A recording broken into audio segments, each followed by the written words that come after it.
Le Grand Palais du Peuple symbolise la plus haute autorité de la Chine. Depuis sa construction terminée en 1959, le bâtiment a été le témoin d'innombrables décisions qui ont changé les vies de milliards de Chinois.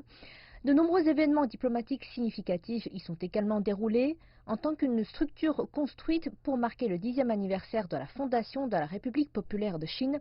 Sa conception et sa construction ont suscité une attention particulière. L'histoire du Grand Palais du Peuple est expliquée en détail dans la halle d'exposition de la Biennale d'architecture et d'urbanisme de Beijing. La construction a duré 10 mois grâce à l'appui de plus de 14 000 ouvriers et ce fut un projet majeur des années 1950. L'histoire de sa construction a été révélée au public par le biais de photos. En 1954 s'est tenue la première Assemblée populaire nationale, mais seuls 1200 députés ont participé à la conférence en raison de la petite taille de la salle. Ainsi, construire une salle de réunion bien plus spacieuse fut une tâche urgente. Peu après, le président du BCC, Mao Zedong, a lancé l'idée de construire un auditorium pouvant accueillir 10 000 personnes. Le Grand Palais du Peuple a constitué une percée majeure à cette époque en termes d'échelle. Ce ne fut pas une tâche facile de construire une structure avec un espace au sol de 170 000 mètres carrés.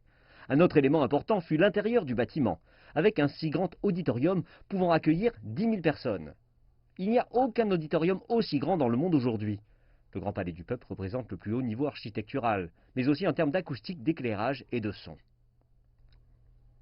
En 1958 et 1959, les concepteurs et ouvriers venus de tout le pays sont arrivés à Pékin pour travailler sur le projet. De nombreux défis les attendaient, dont le design du plafond intérieur du grand auditorium.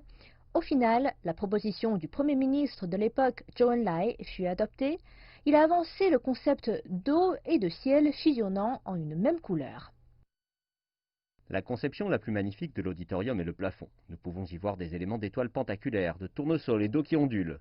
Le toit du bâtiment se trouve à plus de 30 mètres au-dessus du sol, et si les murs et le toit forment un angle droit, alors le toit paraîtra très petit. Le Premier ministre Zhou Enlai a suggéré que le toit et les murs soient intégrés pour former une surface bombée. Avec 500 lumières allumées, les gens ont l'impression d'être assis sous un vaste ciel étoilé. Le design des colonnes de la porte est du bâtiment fut également un défi.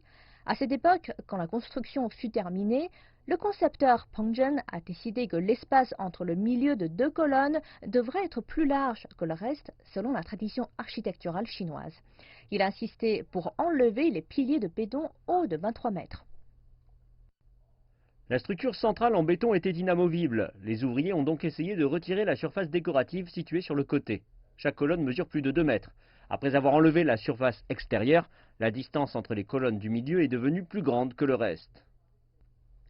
La construction du Grand Palais du Peuple fut terminée en septembre 1959, juste avant le 10e anniversaire de la fondation de la République populaire de Chine.